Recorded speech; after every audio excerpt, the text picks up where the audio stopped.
তোমার জন্য বিরিয়ানি করছি, তুমি এক্সাইটেড? হ্যাঁটা বলে হুটা আবার কি? যা আটকে গেছে।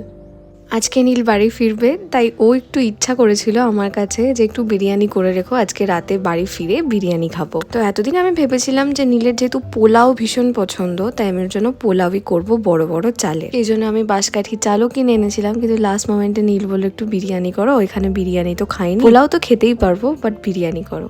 পেঁয়াজ কেটে রেখেছি বেরেস্তার জন্য, আলুও দেখো হলুদ দিয়ে সেদ্ধ করা হয়ে গেছে।